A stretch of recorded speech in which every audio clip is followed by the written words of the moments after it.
സ്തുതിക്കുന്നു. കർത്താവായ യഹോവേ, അങ്ങയുടെ നാമം സർവഭൂമിയിലും എത്ര ശ്രേഷ്ഠമായിരിക്കുന്നു. സകല നാമത്തിലും മേലായ നമ്മുടെ കർത്താവിൻ്റെ നാമം ഇന്ന് രാത്രിയിലും വാഴ്ത്തപ്പെടട്ടെ. സ്വർലോകരുടെയും ഭൂലോകരുടെയും അധോലോകരുടെയും സകല മുഴങ്കാലും മടങ്ങുവാൻ യോഗ്യമായ കർത്താവായ യേശുക്രിസ്തുവിൻ്റെ നിസ്തുലമായ നാമത്തിൽ ഉള്ള സ്നേഹവും വന്ദനങ്ങളും ഏവർക്കും ആദരവോടെ അറിയിക്കുന്നു. ഒരു മാസവും കൂടെ നമ്മെ വിട്ടുപോകുന്നു. 2026 ജൂലൈ മാസത്തിൻ്റെ അവസാനത്തെ ശനിയാഴ്ചയിലാണ് നമ്മൾ എത്തി നിൽക്കുന്നത്.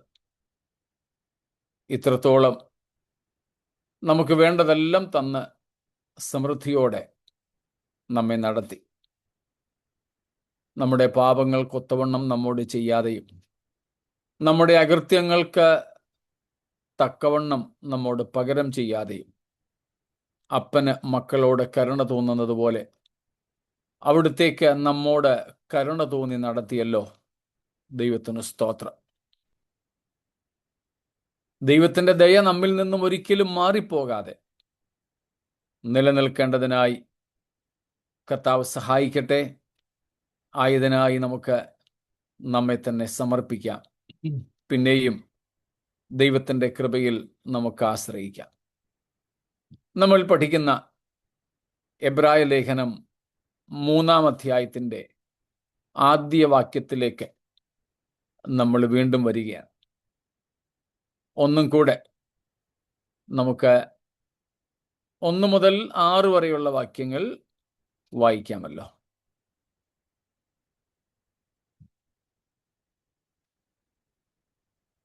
എബ്രായർ 3:1 തൊട്ട് 6 വരെ. Therefore, holy brethren, partakers of the heavenly calling, consider the apostle and high priest of our profession, Christ Jesus, who was faithful to him that appointed him, as also Moses was faithful in all his house. For this man was counted worthy of more glory than Moses, inasmuch as he who hath builded the house hath more honor than the house. For every house is builded by some man, but he that built all things is God. And Moses verily was faithful in all his house as a servant for a testimony of those things which were to be spoken after. But Christ as a son over his own house, whose house are we, if we hold fast the confidence and the rejoicing of the hope firm unto the end. Praise God. Thank you, Alice Andy. എബ്രായ ലേഖനം കർത്താവായ യേശുവിൽ യേശു മശിഹയാണെന്ന് വിശ്വസിച്ചിട്ട് തെറ്റിപ്പോയോ എന്ന സംശയത്താൽ മടങ്ങിപ്പോകാൻ ഒരുങ്ങുന്ന യേശുവിനെ വിട്ടുപോകുന്ന ഒരു പിന്മാറ്റ സമൂഹത്തിൻ്റെ മടങ്ങിവരവനായിട്ട് എഴുതിയ ലേഖനമാണെന്ന് നമ്മൾ ഇതിനോടകം പഠിച്ചു കഴിഞ്ഞു. പിന്മാറ്റക്കാരുടെ മടങ്ങിവരവിന് ഏറ്റവും നല്ല മരുന്ന് യേശുക്രിസ്തുവിൻ്റെ നിസ്തുലതയെപ്പറ്റി അവരെ ബോധ്യപ്പെടുത്തുകയാണെന്നും നമ്മൾ കണ്ടു കഴിഞ്ഞതാണ്. അങ്ങനെയെങ്കിൽ നമ്മളും വിശ്വാസത്തിൽ നിലനിൽക്കണമെങ്കിൽ കർത്താവായ യേശുക്രിസ്തുവിനെ കുറിച്ചുള്ള ശരിയായ ദർശനം ഉണ്ടായാൽ മതി. ക്രിസ്തു ദർശനത്തിൻ്റെ, ക്രിസ്തു മാഹാത്മ്യത്തിൻ്റെ അപര്യാപ്തതയാണ് നമ്മുടെ പിന്മാറ്റത്തിന്, വീഴ്ചയ്ക്ക് പ്രധാന കാരണം. ആവർത്തിക്കുന്നു, ക്രിസ്തു മഹത്വ ദർശനം നമുക്ക് ഇല്ലാതെ പോകുന്നതിനാലാണ് നമ്മൾ കർത്താവിനെ വിട്ടു പോകുവാൻ ഇടവരുന്നത്. അതിനെല്ലാമുള്ള മരുന്നാണ് യേശുക്രിസ്തുവിനെ കുറിച്ച് വ്യക്തതയോടെ അറിയുക. സ്തോത്രം. No Christ more clearly. നമ്മുടെ ആപ്തവാക്യങ്ങളിൽ ഒന്നാണല്ലോ. നമ്മുടെ അകത്തും വലിയ വാഞ്ച അതിനുവേണ്ടി ഉണ്ടായിരിക്കണം. ക്രിസ്തുവിനെ വ്യക്തതയോടെ അറിയുവാൻ, അല്ല, കൂടുതൽ വ്യക്തതയോടെ അറിയുവാൻ. ഇന്ന് നമുക്ക് അറിയാം, കർത്താവിനെ നാം അറിയുന്നു. പക്ഷേ പോരാ, ഇനിയും അവിടുത്തെ നമുക്ക് അറിയുവാനുണ്ട്, അറിയണം. ഈ ലേഖനത്തിൽ മൊത്തമായി തന്നെ ലേഖകൻ അതാണ് ചെയ്യുന്നത്. ക്രിസ്തുവിനെ അറിയിക്കുക, ക്രിസ്തുവിനെ പരിചയപ്പെടുത്തുക. ഈ വാക്യത്തിലും നമ്മളിപ്പോൾ ചിന്തിക്കുന്ന 3-ാം അധ്യായം 1-ാമത്തെ വാക്യത്തിലും നമുക്ക് അത് തന്നെ കാണാം. ഒന്നും കൂടെ 1-ാം വാക്യം ഒന്ന് വായിച്ചാട്ടെ.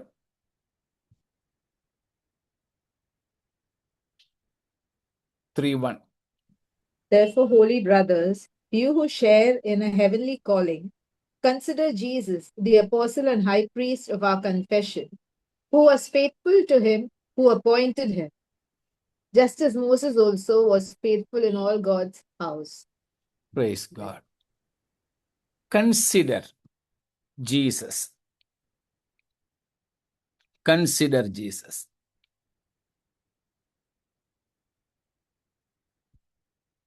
Thoughtfully and attentively consider Jesus.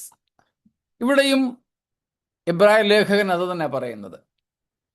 ആ ഭാഗത്തേക്ക് നമ്മൾ വന്നില്ല, ഇപ്പം മുഖവരയിൽ ഓർപ്പിച്ചെന്നേ ഉള്ളൂ.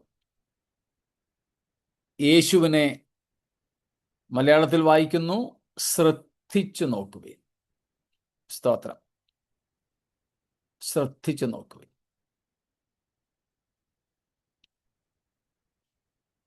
അപ്പോൾ യേശു ക്രിസ്തുവിനെ നോക്കുക. നമുക്ക് കർത്താവിനെ നോക്കുന്നതിന് മുമ്പ് ഇവിടെ നമ്മളെ തന്നെ നോക്കിക്കൊണ്ടിരിക്കുകയാണല്ലോ. അല്പവും കൂടെ അതിലുള്ളത് കൊണ്ട് അതും കൂടെ കഴിഞ്ഞിട്ട് നമുക്ക് വീണ്ടും ക്രിസ്തുവിലേക്ക് വരാം. ഈ വാക്യത്തിൻ്റെ അക്രമം അനുസരിച്ച് നമ്മളത് ചെയ്യുന്നത്. ഇവിടെ നമ്മൾ കാണുന്നു, നമ്മെ തന്നെ കാണുന്നതിന്, പരിചയപ്പെടുന്നതിന് പരിശുദ്ധാത്മാവ് നാം ആരാണെന്ന്, നമ്മുടെ സ്വത്വത്തെക്കുറിച്ച്, നമ്മുടെ ഐഡന്റിറ്റിയെക്കുറിച്ച് വെളിപ്പെടുത്തിയിരിക്കുന്നു. 3 കാര്യങ്ങളാണ് നമ്മൾ കണ്ടുകൊണ്ടിരിക്കുന്നത്. നാം വിശുദ്ധന്മാരാണ്, യേശുക്രിസ്തുവിനും നമ്മൾ തമ്മിലും സഹോദരങ്ങളാണ്. 3, സ്വർഗീയ വിളിക്ക് ഓഹരിക്കാരാണ്. നമ്മളിപ്പോൾ 3-ാമത്തെ ഭാഗത്താണല്ലോ, സ്വർഗീയ വിളിക്ക് ഓഹരിക്കാർ. അപ്പോൾ നമ്മൾ വിളിക്കപ്പെട്ടവരാണ്. ഇന്നലെ നമ്മൾ ഏറ്റവും ഒടുവിൽ കണ്ടത്, നാം വിളിക്കപ്പെട്ടതിൻ്റെ, അല്ലെങ്കിൽ ദൈവം നമ്മെ വിളിച്ചതിൻ്റെ ആത്യന്തികമായ ലക്ഷ്യത്തെക്കുറിച്ച്. ഇതിനു മുമ്പും നമ്മളത് കണ്ടിട്ടുണ്ട്. നമ്മൾ ഇന്നലെ കണ്ടു, ദൈവം നമ്മെ വിളിച്ചത് എന്തെങ്കിലും തരാൻ എന്നതിനേക്കാൾ, നമ്മെക്കൊണ്ട് എന്തെങ്കിലും ചെയ്യിക്കുവാൻ എന്നതിനേക്കാൾ ഉപരിയായി നമ്മെ എന്തോ ആക്കുവാനാണ്. നമ്മെ എന്തോ ആക്കുവാനാണ്. ഭൂമിയിൽ നമ്മൾ ആയിരിക്കുമ്പോൾ ഏറ്റവും ആദ്യം നമ്മൾ മനസ്സിലാക്കുന്നത് നാം ദൈവമക്കളാകുന്നുവെന്ന്. ഇന്നലെ അതാരോ പറയുകയും ചെയ്തു. അതെ, ദൈവം നമ്മെ തൻ്റെ മക്കളാക്കി. സ്തോത്രം. എന്നാൽ അത് പോരാ. നാം കണ്ടിട്ടുണ്ട്, ഇന്നലെ നമ്മൾ കണ്ടു, അവൻ നമ്മെ വിളിച്ചത് എന്തിനു വേണ്ടിയാണെന്ന്. ആ വിളിയിലെ 5 പടികൾ നമ്മൾ നേരത്തെ തന്നെ പഠിച്ചിട്ടുള്ളതാണല്ലോ. റോമാലേഖനം 8-ാം അധ്യായം 29-ഉം 30-ഉം വാക്യങ്ങളിൽ കാണുന്ന 5 പടികൾ. 1, ഫോർ ന്യൂ, അവൻ നമ്മെ മുന്നറിഞ്ഞു, മുന്നറിവ്. Then predestined or preordained, predestination, മുൻ നിർണയം അല്ലെങ്കിൽ മുൻ നിയമനം. 3, കോളിംഗ്. നമ്മുടെ ഇപ്പോഴത്തെ വിഷയം വരുന്നത് 3-ാമത്തേതായിട്ടാണ്, കോളിംഗ്, വിളി. ദെൻ ജസ്റ്റിഫിക്കേഷൻ, നീതീകരണം. 5, ഗ്ലോറിഫിക്കേഷൻ, തേജസ്കരണം. ഇന്നലെ നമ്മൾ അവിടെയായിരുന്നു, ഇവിടെ വെച്ചാണ് പിരിഞ്ഞു പോയത്. സ്തോത്രം. അപ്പോൾ ഇന്നലെ നമ്മൾ പെട്ടെന്ന് അങ്ങ് നിർത്തിപ്പോയി, സമയമായതുകൊണ്ട്. ഇന്നലെ വരെ നമ്മൾ ചിന്തിച്ചതിൽ എന്തെങ്കിലും വിശദീകരണം ആവശ്യമുള്ള ഭാഗങ്ങളുണ്ടോ?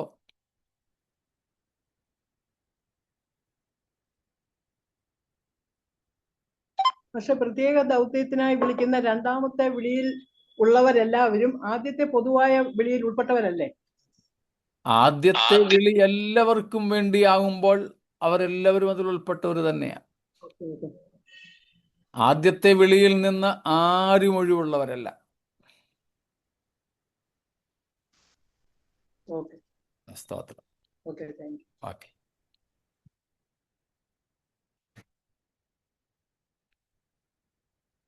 ഇപ്പം പൊതുവായ വിളി സുവിശേഷത്താൽ രക്ഷയ്ക്ക് വേണ്ടി സകലരെയും വിളിക്കുന്നു. അതിൽ നിന്ന് ഒഴിവുള്ളവർ ആരുമില്ല. അതുകൊണ്ട് പിന്നീട് എന്തെന്തിനു വേണ്ടി വിളിക്കപ്പെട്ടാലും അവർക്കൊക്കെ ആദ്യത്തെ വിളി കിട്ടിയവർ തന്നെയാണ്.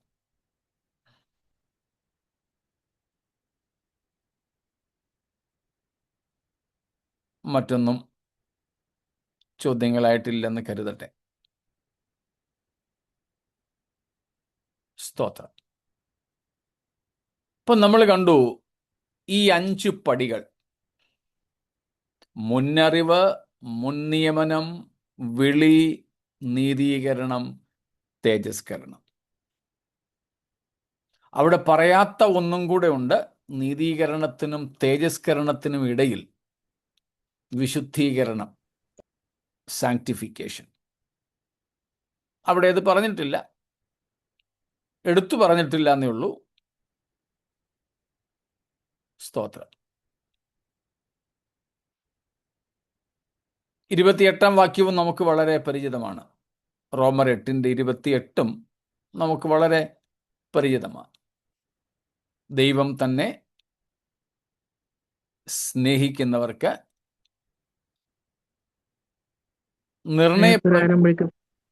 വിളിക്കപ്പെട്ടവർക്ക് തന്നെ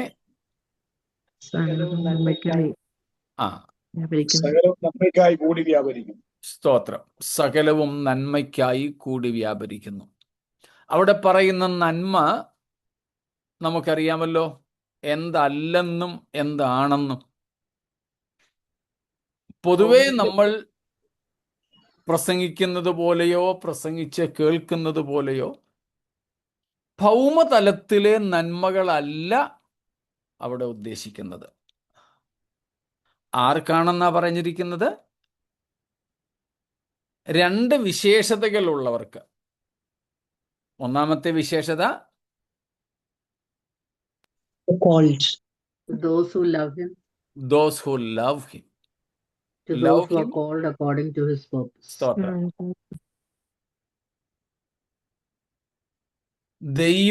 ദൈവത്തെ സ്നേഹിക്കുന്നവരാണോ ദൈവം സ്നേഹിക്കുന്നവരാണോ അവിടെ എഴുതിയിരിക്കുന്നത്? ദൈവത്തെ സ്നേഹിക്കുന്നു. സ്തോത്രം. ദൈവം തന്നെ സ്നേഹിക്കുന്നവർക്ക്. ദൈവത്തെ സ്നേഹിക്കുന്നവർ. ദൈവം താൻ സ്നേഹിക്കുന്നവരെന്നല്ല, ദൈവം തന്നെ സ്നേഹിക്കുന്നവർ, അല്ലേ? സ്തോത്രം. അപ്പോൾ ദൈവത്തെ സ്നേഹിക്കുന്നവർ, കോമ ഇട്ടിട്ട് പൗലോസ് എഴുതുന്നു, അവരാരാണ്? അവരുടെ രണ്ടാമത്തെ പ്രത്യേകത, നിർണയപ്രകാരം വിളിക്കപ്പെട്ടവരാണ്. നിർണയപ്രകാരം വിളിക്കപ്പെട്ടവർ.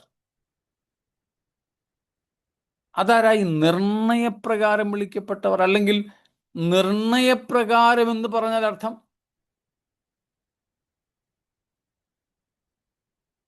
എനിക്കൊന്ന് ഇംഗ്ലീഷിൽ അത് കുറച്ചും കൂടെ വ്യക്തമായിട്ട് മനസ്സിലാവും. According to his purpose. His purpose. His purpose. നിർണയപ്രകാരം എന്നതിൻ്റെ അർത്ഥം ദൈവത്തിൻ്റെ ഉദ്ദേശപ്രകാരം എന്ന. ദൈവത്തിൻ്റെ ഉദ്ദേശപ്രകാരം വിളിക്കപ്പെട്ടവർ. സ്തോത്രം. അപ്പോൾ ദൈവത്തിൻ്റെ ഉദ്ദേശം, നമ്മെ വിളിച്ചതിൻ്റെ പിൻപിലെ ദൈവത്തിൻ്റെ ഉദ്ദേശം എന്താണെന്ന് ഇന്നലെ നമ്മൾ 29-ാമത്തെ വാക്യത്തിൽ നിന്നും കണ്ടു. ഓർമ്മ കാണുമല്ലോ, നമുക്ക് പരിചയമുള്ളതാ, പുതിയതൊന്നുമല്ല. To be conformed to the image of his son. Yes. That is the purpose with which he has called us. ദൈവം നമ്മെ വിളിച്ചത് ഈ നിർണയപ്രകാരമാണ്. അവിടെ നിർണയം എന്ന് മലയാളത്തിൽ കൊടുത്തിരിക്കുന്നതിൻ്റെ അർത്ഥമാണ് പർപ്പസ്, ഉദ്ദേശപ്രകാരം. ദൈവം നിർണയിച്ച ലക്ഷ്യമനുസരിച്ചെന്നർത്ഥം. ദൈവം തീരുമാനിച്ച ലക്ഷ്യമനുസരിച്ച്. സ്തോത്രം. ഈ തീരുമാനം ദൈവത്തിന്, ഈ ഒരു ആഗ്രഹം ദൈവത്തിന് ആരെക്കുറിച്ചൊക്കെ ഉണ്ട്?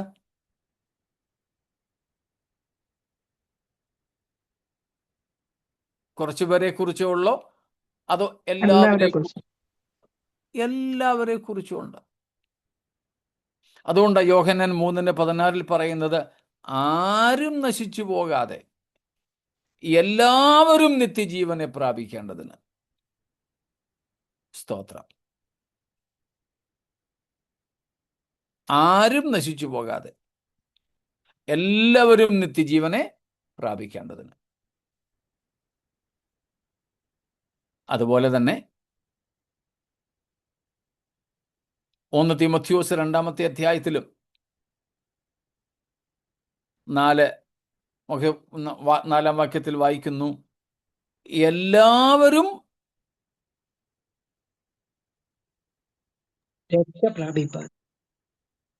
സത്യത്തിന്റെ പരിജ്ഞാനത്തിലേക്ക് എത്തുവാനും രക്ഷ പ്രാപിപ്പാൻ എല്ലാവരും, ആരെയും ഒഴിവാക്കിയിട്ടില്ല അതിൽ നിന്ന്. അതുതന്നെയാണ് 2 പത്രോസ് 3:9 വാക്യത്തിലും നാം കാണുന്നത്. എല്ലാവരും രക്ഷ പ്രാപിക്കുവാനും മാനസാന്തരപ്പെടുവാനും ഇച്ഛിച്ച്. അപ്പൊ ഇവിടെ എല്ലാം നമ്മൾ കാണുന്നത് ദൈവത്തിൻ്റെ ആഗ്രഹം, തിരുഹൃദയത്തിൻ്റെ വാഞ്ച, എല്ലാവരും ദൈവപുത്രനോട് അനുരൂപരായി തീരണമെന്നതാണ്. സ്തോത്രം.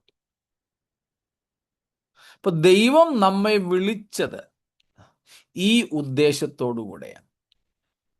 അതുകൊണ്ടാണ് 28-ാം വാക്യത്തിൽ വായിക്കുന്നത്, റോമർ 8:28, ദൈവം തന്നെ സ്നേഹിക്കുന്നവർക്ക് നിർണയപ്രകാരം വിളിക്കപ്പെട്ടവർക്ക് തന്നെ. അപ്പോൾ നിർണയപ്രകാരം വിളിക്കപ്പെട്ടവരെന്ന് പറയുമ്പോൾ യേശുക്രിസ്തുവിൻ്റെ സ്വരൂപത്തോട് അനുരൂപരാകുവാൻ വിളിക്കപ്പെട്ടവർ എന്നർത്ഥം. സ്തോത്രം. യേശുക്രിസ്തുവിൻ്റെ സ്വരൂപത്തോട് അനുരൂപരാകുവാൻ വിളിക്കപ്പെട്ടവർ. ആ ലക്ഷ്യവുമായി ബന്ധപ്പെട്ടാണ് 28-ാം വാക്യം മനസ്സിലാക്കേണ്ടത്. എല്ലാം നന്മയ്ക്കായി കൂടി വ്യാപരിക്കുന്നു. അങ്ങനെയെങ്കിൽ അവിടെ പറയുന്ന നന്മ ഭൗതികമായിട്ടുള്ള എന്തെങ്കിലുമാണോ? അല്ല. Everything that drives us to this particular purpose of God, for which or with which God has called us. സ്തോത്രം. ദൈവം നമ്മെ എന്ത് നിർണയത്തോടെ അല്ലെങ്കിൽ ഉദ്ദേശത്തോടെ വിളിച്ചുവോ ആ ഉദ്ദേശം പൂർണ്ണമായും നമ്മൾ പ്രാപിക്കത്തക്കതിന് ഉതകുന്നതായി നമ്മുടെ ജീവിതത്തിലെ സകല സംഭവങ്ങളെയും ദൈവം തീർക്കുന്നു എന്നാണ് അതിൻ്റെ അർത്ഥം. സ്തോത്രം. നമ്മൾ നേരത്തെയും ചിന്തിച്ചിട്ടുള്ളതുപോലെ ഒരു കല്യാണം മാറിപ്പോകുമ്പോൾ ഇതിനേക്കാൾ നല്ലതൊരു ബന്ധം വരാനാണ് എന്ന് ഈ വാക്യത്തെ വ്യാഖ്യാനിച്ച് വിടുകയാണ് നമ്മൾ ചെയ്യുന്നത്. ഒരു ജോലി നഷ്ടപ്പെട്ടാൽ ഇതിലും നല്ലത് കിട്ടാനാണെന്ന്. അത് ദൈവം തരട്ടെ, കർത്താവ് തരും. പക്ഷേ ഇവിടുത്തെ അർത്ഥം അതിൽ നിന്നും വളരെ വ്യത്യസ്തമാണ്. സ്തോത്രം. വളരെ വ്യത്യസ്തമാണ്. ദൈവം നമ്മെ എന്തുദ്ദേശത്തിനായിട്ട് വിളിച്ചുവോ ആ ഉദ്ദേശം നിവർത്തിക്കുവാൻ സഹായകരമായിട്ടാണ് നമ്മുടെ ജീവിതത്തിൽ വരുന്നതിനെയൊക്കെ ദൈവം തീർക്കുന്നത്, ദൈവം മാറ്റുന്നത്. വ്യക്തമാണോ? ചോദ്യം എന്തെങ്കിലും ഉണ്ടോ?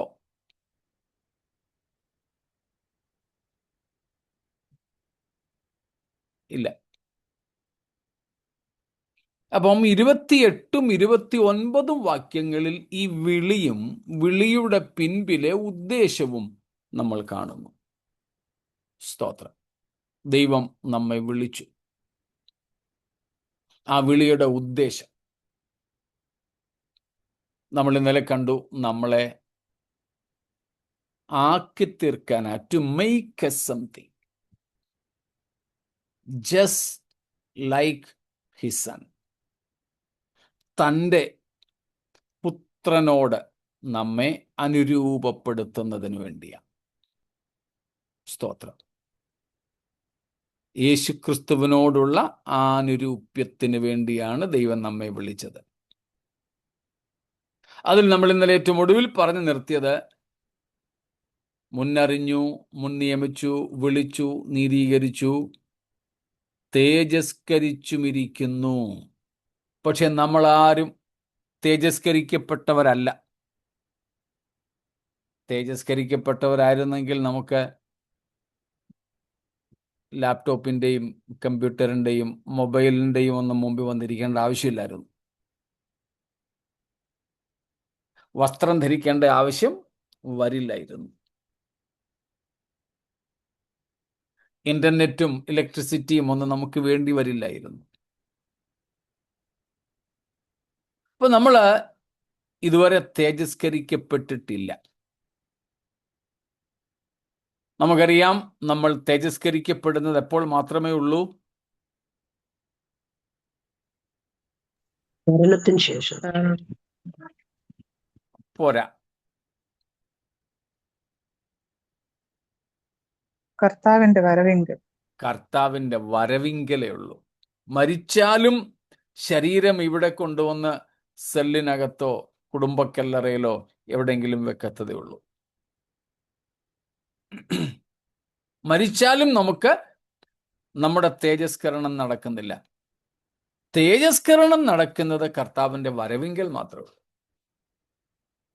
കർത്താവ് താൻ ഗംഭീരനാദത്തോടും പ്രധാന ദൂതന്റെ ശബ്ദത്തോടും ദൈവത്തിൻ്റെ കാഹളത്തോടും കൂടെ ഇറങ്ങി വരുമ്പോൾ മരിച്ചവർ അക്ഷയരായിട്ട് ഉയർക്കും. അപ്പോൾ മാത്രമേ നമ്മൾ തേജസ്കരിക്കപ്പെടുന്നുള്ളൂ. മരിച്ചാൽ പോലും നമ്മുടെ ആത്മാവും പ്രാണനും കൂടെ ദൈവസന്നിധിയിലേക്ക് പോകുന്നേ ഉള്ളൂ. ശരീരം മണ്ണിൽ എവിടെയെങ്കിലും വിശ്രമിക്കും, എവിടെയെങ്കിലും.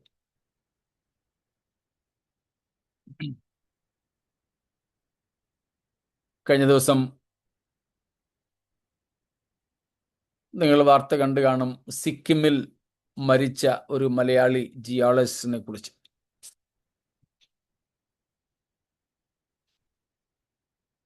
അദ്ദേഹത്തിൻ്റെ ബോഡി കണ്ടുകിട്ടി. വളരെ വിഷമത്തോടെ അദ്ദേഹത്തിൻ്റെ ഭാര്യയും അനുജനും ഒക്കെ കൂടെ പത്രക്കാരോട് പറയുന്നത് ഞാൻ ന്യൂസ് പേപ്പറിൽ വായിച്ചു.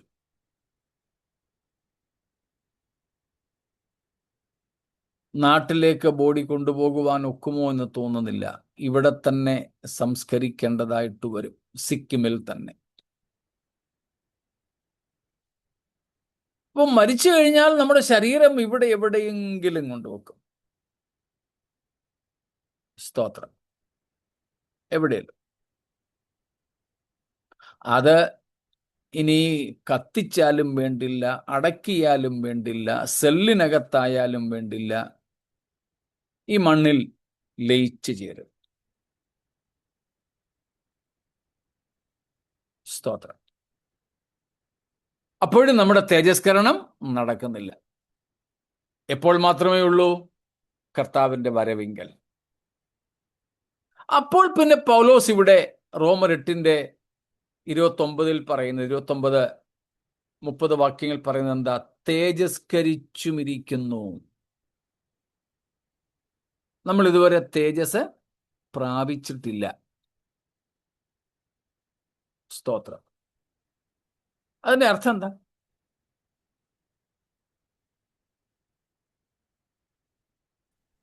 തേജസ്കരണത്തിനായിട്ട് നമ്മളെ വിളിച്ചിരിക്കുന്നു, അല്ലെങ്കിൽ അതിനുവേണ്ടി അതെ, വിളിച്ചിരിക്കുന്നു. പക്ഷേങ്കിൽ അവിടെ ഒരു പെർഫെക്റ്റ് ടെൻസിലാ പറഞ്ഞിരിക്കുന്നത്. ക്രിസ്തുവിൽ തേജസ്കരിച്ചിരിക്കുന്നു വിശ്വാസത്താൽ. മുൻനിർണയമാ, അതുകൊണ്ട് തേജസ്കരിക്കും എന്നുള്ള ഉറപ്പിനെ കാണിക്കുന്നു. അത് മുൻനിർണയമാണ്, അത് ഉറപ്പിനെ കാണിക്കുന്നു. അതെ, ഇത് തന്നെയാണ് എഫേസ്യ ലേഖനം 2-ാം അധ്യായത്തിൽ പൗലോസ് പറയുന്നത്. നമ്മെ ക്രിസ്തുവിനോട് കൂടെ, കഴിഞ്ഞ ദിവസം നമ്മൾ കണ്ടതാ, കഴിഞ്ഞ ആഴ്ച നമ്മൾ ആ ഭാഗം എടുത്തായിരുന്നു. ക്രിസ്തുവിനോടുകൂടെ നമ്മെ ഉയർത്തെഴുന്നേൽപ്പിച്ചു, ഉയർത്തി ഉയരത്തിൽ കൊണ്ടുപോയി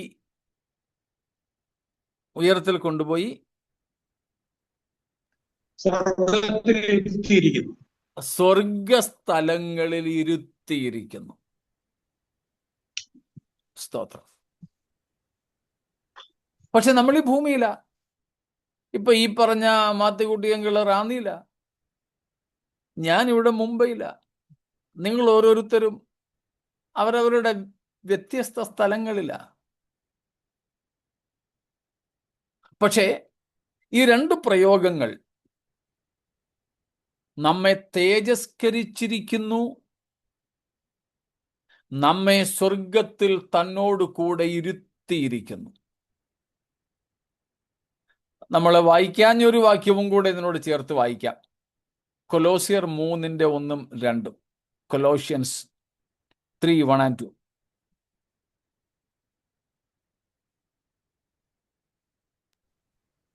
ആകയാൽ നിങ്ങൾ ക്രിസ്തുവിനോടുകൂടെ ഉയർത്തെഴുന്നേറ്റിരിക്കുന്നു എങ്കിൽ ക്രിസ്തു ദൈവത്തിന്റെ വലത്തുഭാഗത്തിരിക്കുന്നിടമായ ഉയരത്തിലുള്ളത് അന്വേഷിപ്പി.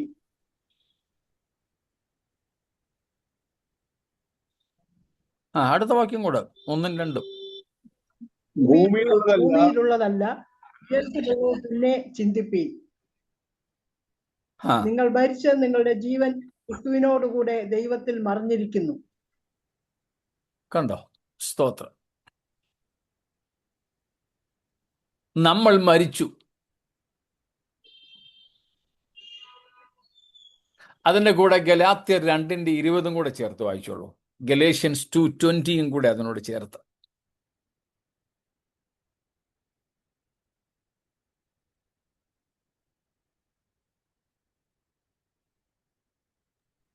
ഞാൻ ക്രിസ്തുവിനോടുകൂടെ ക്രൂശിക്കപ്പെട്ടിരിക്കുന്നു. ഇനി ജീവിക്കുന്നത് ഞാനല്ല, ക്രിസ്തു അത്രേ എന്നിൽ ജീവിക്കുന്നു. ഇപ്പോൾ ഞാൻ ജഡത്തിൽ ജീവിക്കുന്നതോ എന്നെ സ്നേഹിച്ച് എനിക്ക് വേണ്ടി തന്നെത്താൻ ഏൽപ്പിച്ചു കൊടുത്ത ദൈവപുത്രങ്കിലുള്ള വിശ്വാസത്താൽ അത്രേ ജീവിക്കുന്നു. സ്തോത്രം. ഇനിയുണ്ട് വാക്യങ്ങൾ, ഇത് മതിയാവും. നമ്മൾ മരിച്ചു. രക്ഷിക്കപ്പെട്ടപ്പോൾ നമ്മൾ മരിച്ചു. അതിനു മുമ്പും നമ്മൾ മരിച്ചവരായിരുന്നു. പക്ഷേ ആ മരിച്ചു കിടന്നിടത്ത് നിന്ന് ദൈവം നമ്മെ ക്രിസ്തുവിനോട് കൂടെ ഉയർപ്പിച്ചു, ഉയർത്തെഴുന്നേൽപ്പിച്ചു. ആ ഉയർത്തെഴുന്നേൽപ്പോടുകൂടെ മറ്റൊരു മരണം നമ്മിൽ നടന്നു.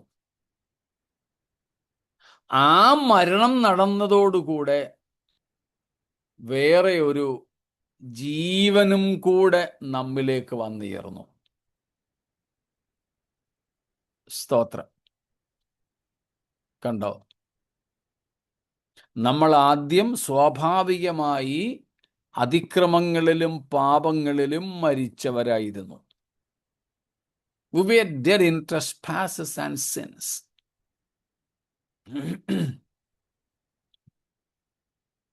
നമ്മൾ മരിച്ചവരായിരുന്നു. അവിടെ നിന്നുമാണ് ക്രിസ്തുവിനോടുകൂടെ നമ്മെ എന്ത് ചെയ്തത്? ഉയർപ്പിച്ചത്. ഇപ്പൊ നമ്മൾ വായിച്ച വാക്യങ്ങളിലൊക്കെ കണ്ടു.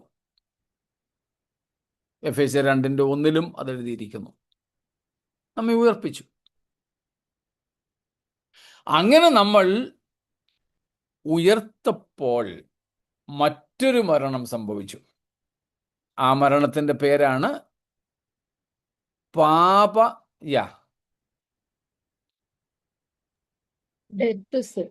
ഡെഡ് ടു സിൻ, പാപസംബന്ധമായ മരണം. പാപസംബന്ധമായ മരണം. പാപത്തിന് മരിച്ചവരാവുക. സ്തോത്രം. പാപത്തിന് മരിച്ചവരാവുക.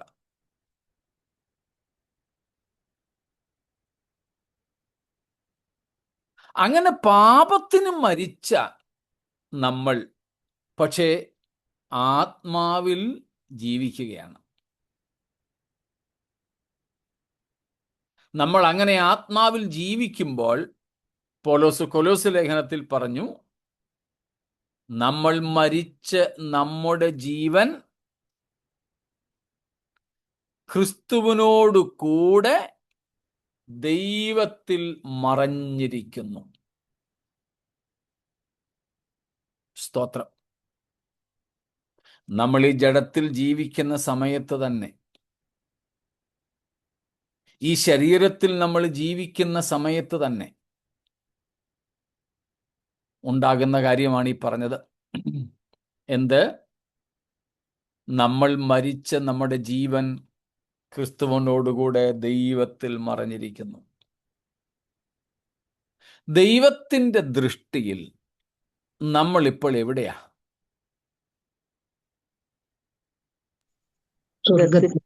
സ്തോത്രം.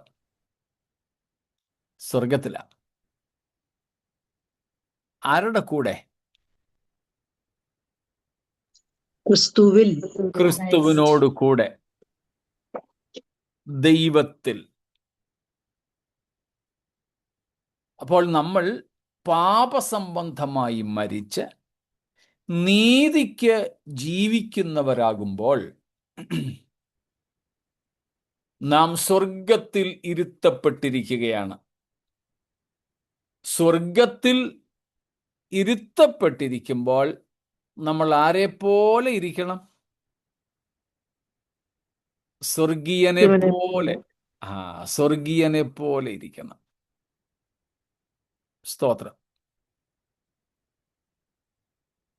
അതിന് ദൈവത്തിൻ്റെ പദ്ധതിയിൽ നമ്മെ എന്ത് ചെയ്തിരിക്കുക? തേജസ്കരിച്ചിരിക്കുകയാണ്. In divine purpose he has glorified us, because at the very moment of our regeneration, the very moment of our rebirth, we die to sin, we become alive to God. And God then considers you and me as glorified as his son is. സ്തോത്രം. നമ്മൾ ഇന്നും ഈ ജഡത്തിൽ ജീവിക്കുക, ശരീരത്തിൽ തന്നെയാണ്. എന്നാലും ദൈവം നമ്മെ കാണുന്നത്, സ്തോത്രം, ദൈവം നമ്മെ കാണുന്നത് തേജസ്കരിക്കപ്പെട്ടവരായിട്ടാണ്. In God's purpose, in God's sight, he sees us as glorified as his son Jesus Christ. Praise God. നമ്മൾ നേരത്തെ കണ്ടിട്ടുണ്ട്, ഏത് യേശുവിനെ പോലെ ആകാനാണ് നമ്മെ കർത്താവ് വിളിച്ചതെന്ന് ഓർമ്മയുണ്ടോ?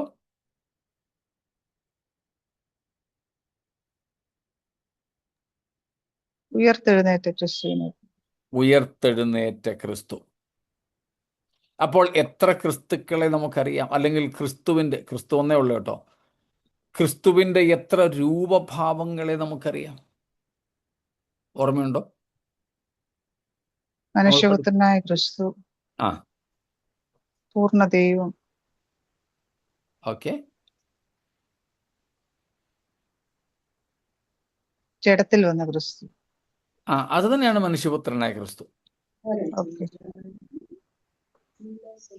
കുട്ടികൾ എന്താ പറയുന്നത് തോന്നുന്നു? 3 ക്രിസ്തുവിനെ നമുക്കറിയാം. അതെ. ഒന്നാമത്തേത് പൂർവാസ്തിക്യനായ ക്രിസ്തു. അതെ, ജഡവാസം എടുക്കുന്നതിന് മുമ്പുണ്ടായിരുന്ന ക്രിസ്തു. രണ്ടാമത്തേത് ജഡത്തിൽ വന്ന ക്രിസ്തു. മൂന്നാമത്തേത് മരിച്ചുയർത്തപ്പെട്ട ക്രിസ്തു. തേജസ്കരിക്കപ്പെട്ട ക്രിസ്തു. സ്തോത്രം. അപ്പൊ ഈ 3 ക്രിസ്തുവിന്റെ രൂപങ്ങളെ പറ്റി നമ്മൾ പഠിച്ചിട്ടുണ്ട്.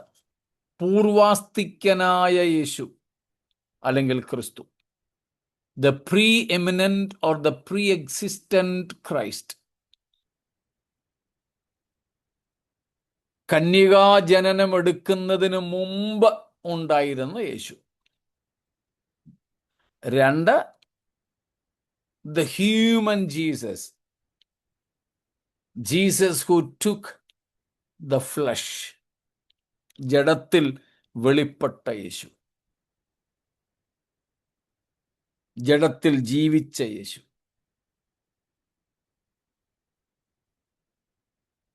മൂന്നാമത്തേതാണ് നമ്മൾ കണ്ടത്, the glorified or the exalted Messiah, തേജസ്കരിക്കപ്പെട്ട ഉയർത്തപ്പെട്ട ക്രിസ്തു.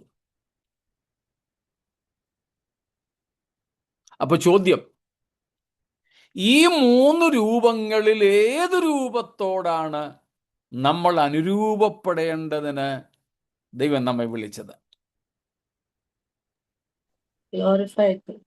The glorified, തേജസ്കരിക്കപ്പെട്ട യേശു ക്രിസ്തുവിന്റെ സ്വരൂപത്തോട് അനുരൂപപ്പെടുവാനാണ് ദൈവം നമ്മെ വിളിച്ചത്. സ്വർഗീയ വിളിക്ക് ഓഹരിക്കാരായുള്ളവരേ, ഓർക്കണം, എന്തിനാണ് ഈ സ്വർഗീയ വിളി? ഈ സ്വർഗീയ വിളിയുടെ ഉദ്ദേശം, സ്തോത്രം, തേജസ്കരിക്കപ്പെട്ട ദൈവപുത്രന്റെ സ്വരൂപത്തോട് ഏകീഭവിക്കുവാൻ, അനുരൂപപ്പെടുവാൻ. So we are partakers of the heavenly calling.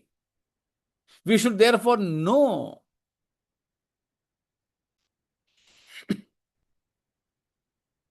the purpose of his calling,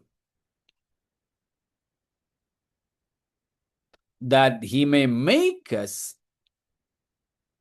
just as his glorious Son is. സ്തോത്രം. ഇത്രയും വ്യക്തമാണോ? എന്തെങ്കിലും ചോദ്യങ്ങൾ ഇതിലുണ്ടോ?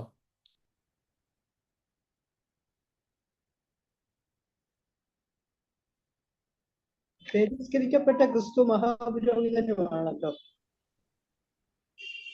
എന്തോ? തേജസ്കരിക്കപ്പെട്ട ക്രിസ്തു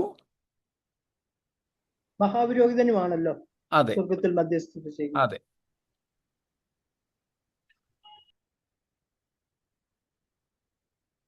അത് പക്ഷെ ടെമ്പററിയാ. അതൊരു താൽക്കാലിക പോസ്റ്റ് എന്നേ ഉള്ളൂ. നമ്മളെ സംബന്ധിച്ച് ആയിരക്കണക്കിന് വർഷങ്ങളാണ്. പോട്ടെ, 2000 വർഷം ഇതിനോടകം തന്നെയായി. ഇനി എത്ര ഉണ്ടെന്ന് നമുക്കറിയില്ല. ഏതായാലും 100 കണക്കിന് വർഷങ്ങളാണ് നമ്മളെ സംബന്ധിച്ച്. പക്ഷേ ആ മഹാപുരോഹിത ശുശ്രൂഷ സദാകാലത്തേക്കും ഇല്ല എന്ന് മാത്രം. സഭയെ ചേർക്കുവാൻ യേശുക്രിസ്തു വരുന്നത് വരെ, അല്ലെങ്കിൽ സഭയുടെ ഉൽപ്രാപണം വരെ മാത്രമേ യേശുക്രിസ്തുവിന് ആ മഹാപുരോഹിത ശുശ്രൂഷ ചെയ്യേണ്ടതായിട്ടുള്ളൂ.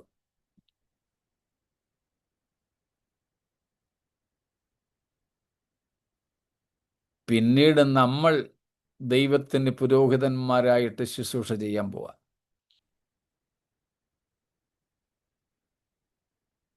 സ്തോത്രം. വേറെ എന്തെങ്കിലും?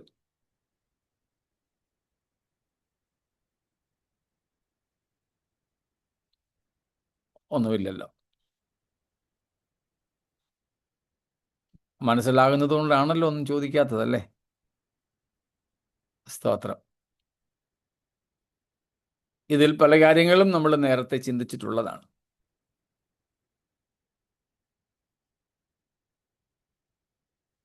അപ്പോൾ നമ്മളെ ദൈവം വിളിച്ചു. സ്വർഗീയ വിളിക്ക് ഓഹരിക്കാരായുള്ളവരെ. ആ വിളിയുടെ ഉദ്ദേശമാണ് നമ്മൾ ഇതുവരെ നോക്കിക്കൊണ്ടിരുന്നത്. നമ്മെ വിളിച്ചു.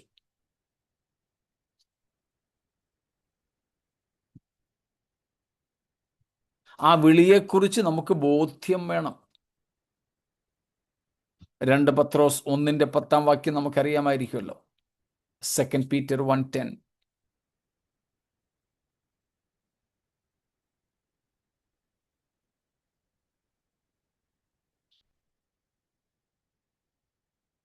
അതുകൊണ്ട് Wherefore, the rather Therefore, give diligence to make your calling and election sure.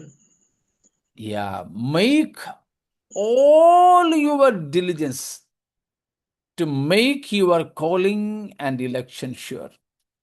Make sure of your calling and election. നിങ്ങളുടെ വിളിയും തെരഞ്ഞെടുപ്പും ഉറപ്പാക്കുവാൻ അധികം ശ്രമിപ്പീൻ. സ്തോത്രം. അധികം ശ്രമിപ്പീൻ. അപ്പം ദൈവം നമ്മെ വിളിച്ചതിൻ്റെ ഉദ്ദേശം നമ്മൾ മനസ്സിലാക്കണം. അതുകൊണ്ട് സ്വർഗീയ വിളിക്ക് ഓഹരിക്കാരായുള്ളവരെ. അപ്പോൾ ദൈവം നമ്മെ വിളിച്ചതിൻ്റെ പരമമായ ലക്ഷ്യം നമ്മൾ കണ്ടു. തേജസ്കരിക്കപ്പെട്ട യേശുക്രിസ്തുവിനോട് നമ്മൾ അനുരൂപപ്പെടുക. തേജസ്കരിക്കപ്പെട്ട ദൈവപുത്രനോട് നമ്മൾ അനുരൂപപ്പെടുക. ക്രിസ്തുവിൻ്റെ അതേ മഹത്വം നമ്മൾ പ്രാപിക്കുക. സ്തോത്രം. 1 കൊരിന്ത്യർ 15:48. 1 Corinthians 15:48.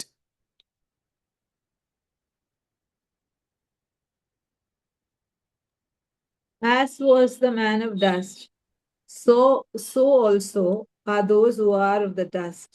And as is the man of heaven, so also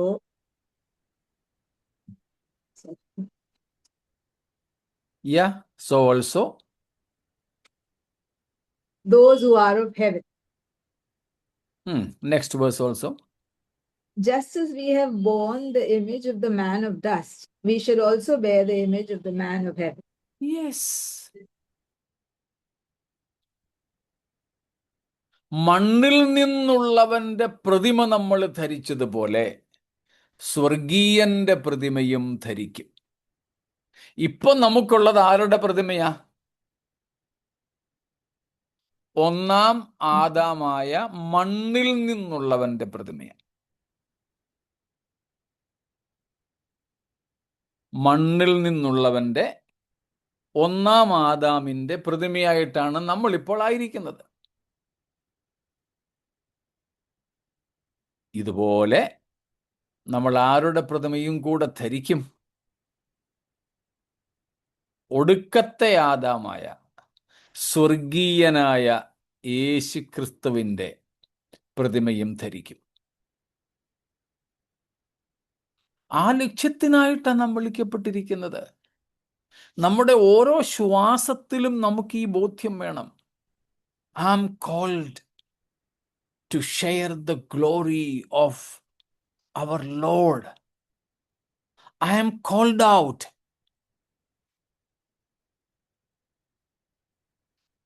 to put on the image of the heavenly as I put on the image of the earthly. സ്തോത്രം. നമുക്ക് ധ്യാനിക്കാനൊക്കെ എന്ത് പറ്റിയ വാക്യങ്ങളല്ലേ?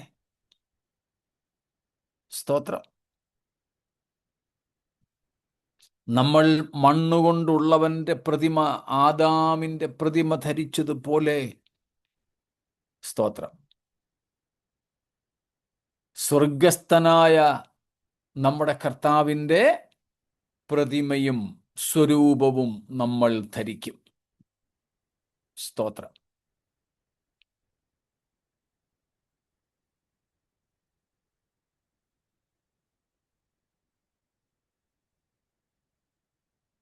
മണ്ണിൽ നിന്ന് ഉള്ളവനെ പോലെ മണ്ണിൽ നിന്നുള്ളവരും,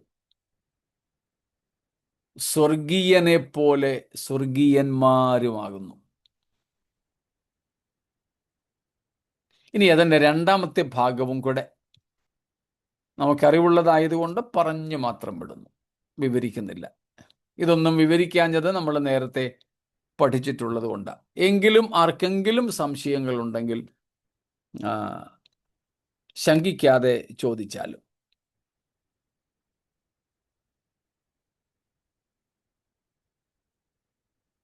ഈ പുരോഹിത ശുശ്രൂഷ നമ്മൾ ചെയ്യുമെന്ന് പറഞ്ഞാൽ അത് ഏത് തരത്തിലുള്ള ഇതായിരിക്കും?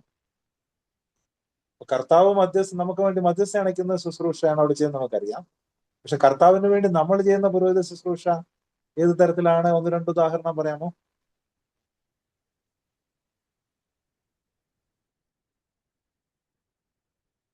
വെളിപ്പാട് പുസ്തകം 1-ാം അധ്യായം 6-ാമത്തെ വാക്യം.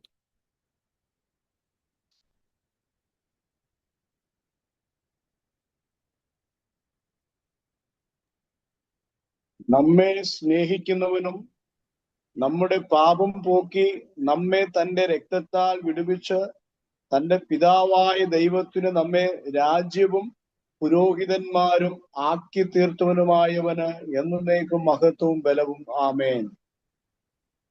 യേശുക്രിസ്തുവിനെ കുറിച്ച് നമ്മൾ ഇവിടെ വായിക്കുന്നു. കർത്താവ് നമുക്ക് വേണ്ടി എന്ത് ചെയ്തു എന്നുള്ളതാ. നമ്മൾ വെളിപ്പാട് പുസ്തക പഠനത്തിൽ ആ കാര്യം ചെയ്തിരുന്നു. ഈ ചോദ്യത്തിൻ്റെ മുമ്പിൽ ഒന്നുകൂടെ ആവർത്തിക്കുന്നു. കർത്താവായ യേശു ക്രൂശിൽ മരിച്ച് തൻ്റെ രക്തത്താൽ നമ്മെ വാങ്ങി, എന്നിട്ട് നമ്മെ ആക്കി വെച്ചു. എന്താക്കി വെച്ചു? പിതാവായ ദൈവത്തിന് രാജ്യവും പുരോഹിതന്മാർ. അതെ, രാജ്യവും പുരോഹിതന്മാരും ആക്കി വെച്ചു. ആ നിലയിൽ നമ്മൾ ഇന്ന് രാജകീയ പുരോഹിത വർഗം, രണ്ടും കൂടെ ചേർത്താണ് പത്രോസ് 1 പത്രോസ് 2:9 അക്കാര്യം പറഞ്ഞത്. നമ്മൾ രാജകീയ പുരോഹിത വർഗം. ഇനി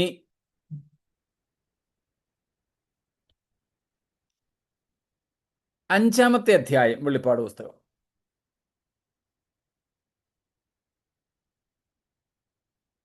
അതിൻ്റെ 10-ാം വാക്യം 5:10. 9 മുതലുണ്ട്. നമ്മൾ സമയം ലാഭിക്കാൻ വേണ്ടി 10-ാം വാക്യം മാത്രം വായിക്കുന്നു. ഞങ്ങളുടെ ദൈവത്തിന് അവരെ രാജ്യവും പുരോഹിതന്മാരുമാക്കി വെച്ചു. അവർ ഭൂമിയിൽ വാഴുന്നു എന്നൊരു പുതിയ പാട്ട് അവർ പാടുന്നു. Praise God. അവിടെയും 1-ാം അധ്യായത്തിൽ പറഞ്ഞ കാര്യം തന്നെയാണ്.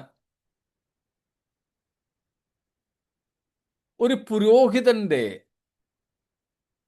ഏറ്റവും പ്രധാനപ്പെട്ട ശുശ്രൂഷ എന്തുവാ?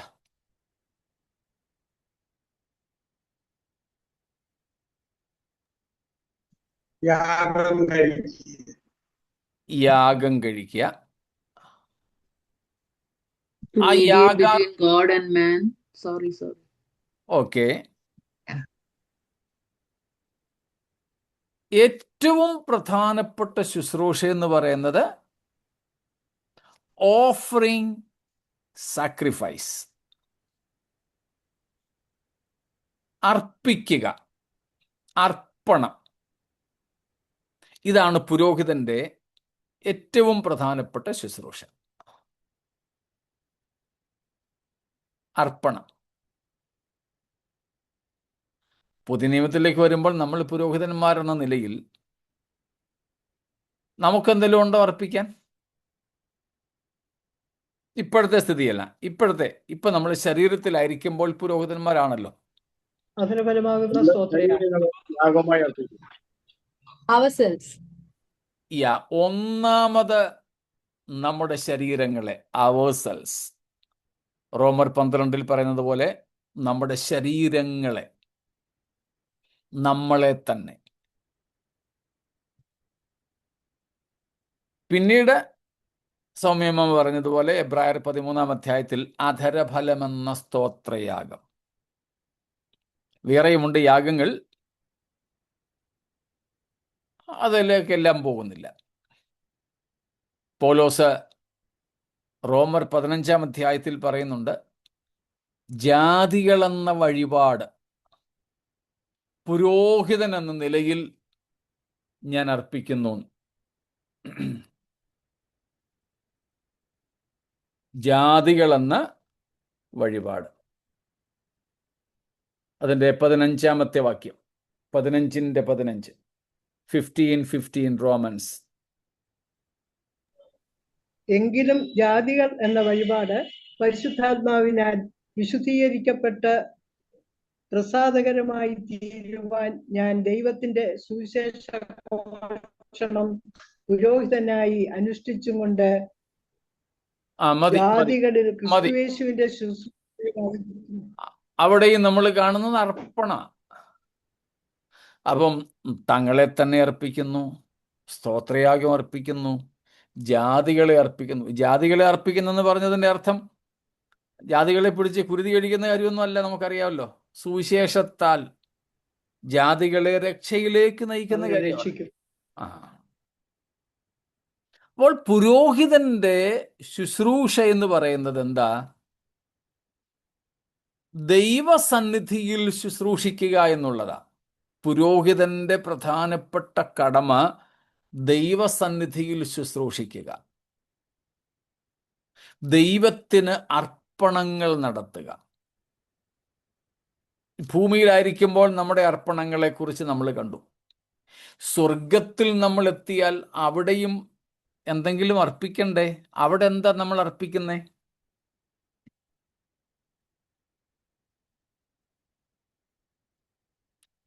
സ്വർഗത്തിലെത്തിയാൽ നമുക്ക് അവിടെ സ്തോത്രകാഴ്ച എന്താ ഉള്ളേ?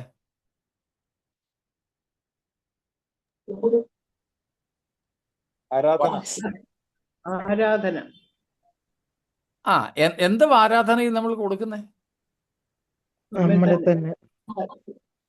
സ്തുതി സ്തോത്ര ആരാധന. സ്തുതി സ്തോത്രമോ?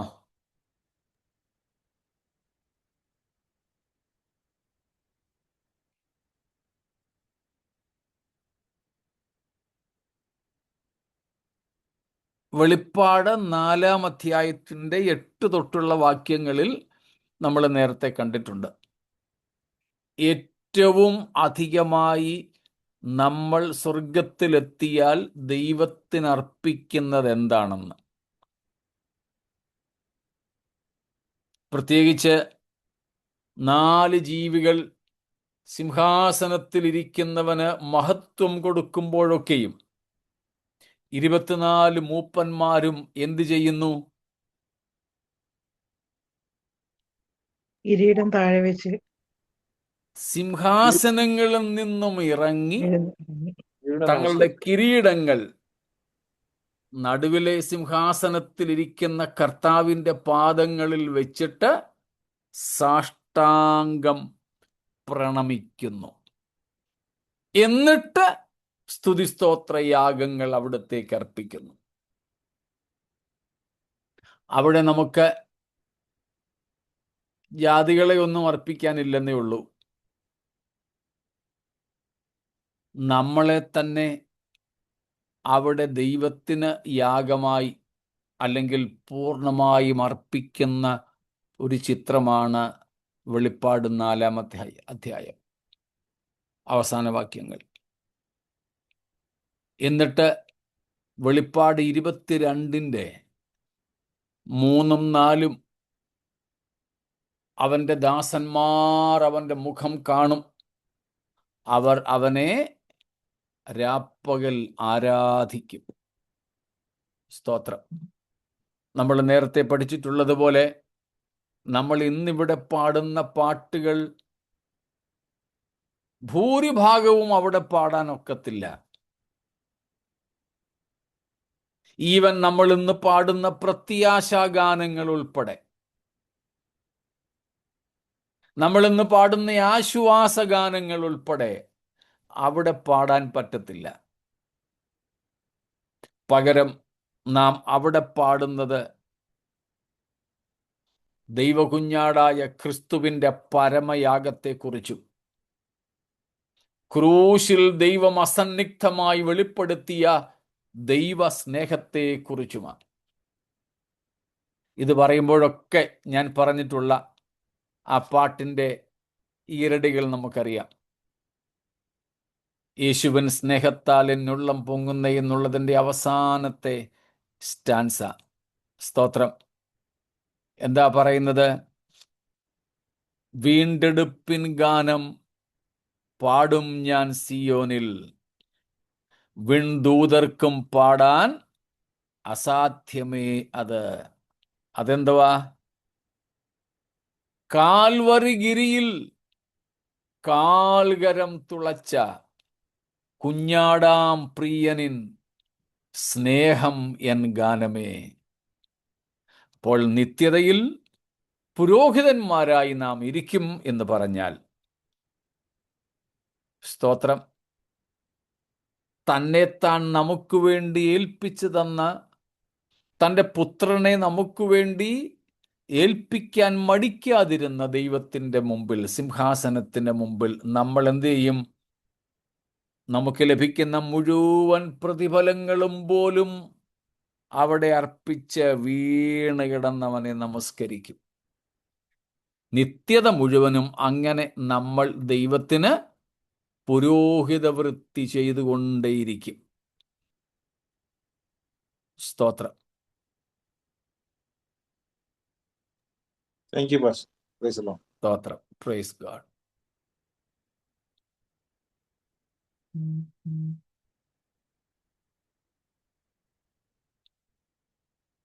മറ്റ് ഒന്നും ഇല്ലെന്ന് കരുതട്ടെ. എങ്കിൽ ശരി, ഒരു കാര്യം കൂടെ പറഞ്ഞ് നമുക്ക് നിർത്താം. സ്വർഗീയ വിളിക്ക് ഓഹരിക്കാർ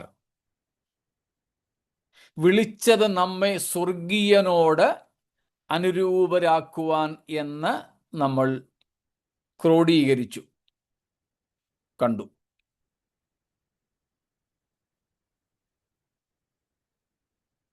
സ്തോത്രം. തേജസ്കരിക്കപ്പെട്ട യേശുക്രിസ്തുവിന്റെ സ്വരൂപത്തോട് അനുരൂപപ്പെടുവാൻ. പക്ഷേ അതെപ്പോൾ മാത്രമേ സംഭവിക്കൂ എന്ന് നമ്മൾ കണ്ടത്? കർത്താവിൻ്റെ വരവിൽ മാത്രം. നമ്മുടെ കർത്താവ് മേഘങ്ങളിൽ വരുമ്പോൾ കർത്താവ് താൻ ഗംഭീരനാദത്തിൻ്റെ പ്രകമ്പനം കൊള്ളിക്കുന്ന മുഴക്കത്തിൽ ക്രിസ്തുവിൽ മരിച്ച സകല വിശുദ്ധന്മാരും അക്ഷയരായിട്ട് ഉയർത്തെഴുന്നേൽക്കും. ജീവനോടെ ശേഷിക്കുന്ന ക്രിസ്തുഭക്തന്മാർ രൂപാന്തരപ്പെടും. അന്ന് മാത്രമേ അത് സംഭവിക്കുകയുള്ളൂ. പക്ഷേ ഈ ഭൂമിയിൽ നമ്മളായിരിക്കുമ്പോഴും ഈ സ്വർഗീയ വിളിക്ക് ഒരു റെലവൻസ് ഉണ്ട്, പ്രസക്തിയുണ്ട്, പ്രാധാന്യതയുണ്ട്. സ്വർഗീയ വിളിക്ക് നിത്യതയിലുള്ള പ്രാധാന്യം നമ്മൾ കണ്ടു. നമ്മൾ യേശുക്രിസ്തുവിനെ പോലെയാകും. എന്നാൽ അതിന് സമയമുണ്ട്. ഇന്ന് രാത്രിയാണോ കർത്താവ് വരുന്നതെന്നറിയില്ല. കർത്താവ് വരുന്നത് വരെ അത് സംഭവിക്കില്ല. പക്ഷേ കർത്താവിൻ്റെ വരവിന് ഇനി എത്ര കാലങ്ങൾ ബാക്കിയുണ്ടെങ്കിലും ഇന്ന് ജീവിച്ചിരിക്കുന്ന നമ്മുടെ ഇന്നത്തെ ജീവിതത്തിനും ഈ സ്വർഗീയ വിളിയുമായി ഒരു വലിയ ബന്ധമുണ്ട്. അതെന്തുവാ?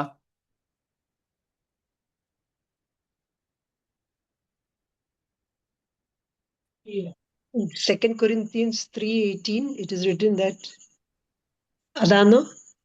വായിച്ചോട്ടെ. But we all with open face, beholding as in a glass the glory of the Lord, are changed into the same image from glory to glory, even as by the Spirit of the Lord. Okay, that is the climax of the future, Christ likeness. ഇന്ന് നമുക്കതിൻ്റെ ഒരു glimpse ഉണ്ട്, ഒരു glance ഉണ്ട്. ഇന്ന് നമുക്കത് വിശ്വാസത്താൽ കാണാൻ, തിരുവെഴുത്തുകളിലൂടെ ആത്മാവിൽ കാണാനായിട്ട് സാധിക്കുന്നുണ്ട് ആ തേജസ്സിനെ കുറിച്ച്. പക്ഷേ exclusively while we are on this earth, in this physical body, this heavenly calling has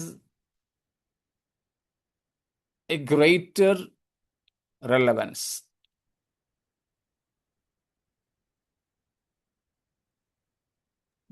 വിശുദ്ധ ജീവിതം നയിക്കണോ? വിശുദ്ധ ജീവിതം നയിക്കണമെന്ന്. അത് പക്ഷേ നമ്മുടെ ഇപ്പോഴത്തെ ഈ വിഷയത്തോടൊന്ന് ചേർത്തിണക്കണം. പറഞ്ഞത് ശരിയാ, കൃത്യ.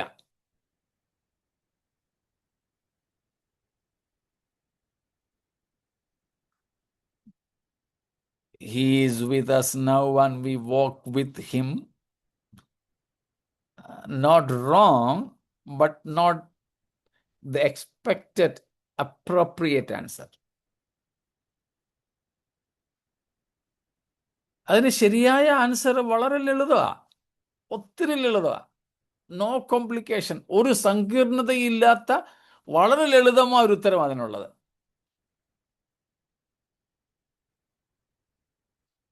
സ്തോത്രം. കർത്താവിനെ ചില വർഷങ്ങൾക്ക് മുമ്പ് ഈ കാര്യം പഠിപ്പിച്ചു, കർത്താവിൻ്റെ വിളിയുടെ ഉദ്ദേശത്തെക്കുറിച്ച്. അന്ന് മുതൽ ഞാനിത് പ്രസംഗിക്കുകയും പഠിപ്പിക്കുകയും ചെയ്യുന്നുണ്ട്. ആദ്യമായിട്ട് എന്നെ കർത്താവ് ഈ കാര്യം പഠിപ്പിച്ചപ്പോൾ be the light of this world,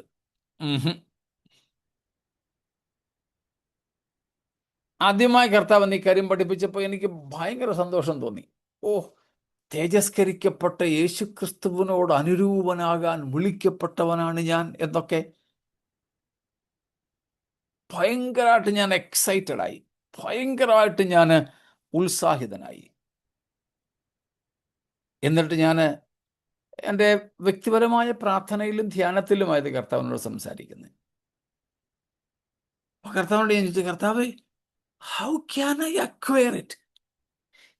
എങ്ങനെ എനിക്കിത് പ്രാപിക്കാൻ പറ്റും?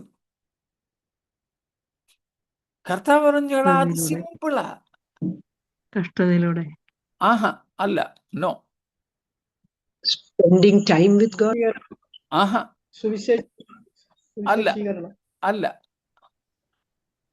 ഇതെല്ലാം പക്ഷെ അതിനകത്തിലുണ്ട്. ഈ പറഞ്ഞതെല്ലാം അതിനകത്തുണ്ട്. സഫറിങ്ങും സുവിശേഷീകരണവും കർത്താവിൻ്റെ കൂടെ സമയം, ഇതെല്ലാം അതിനകത്തിലുണ്ട്. പക്ഷേ ഒറ്റ വാക്കിൽ പറഞ്ഞാൽ ഒത്തിരി ഈസിയാ.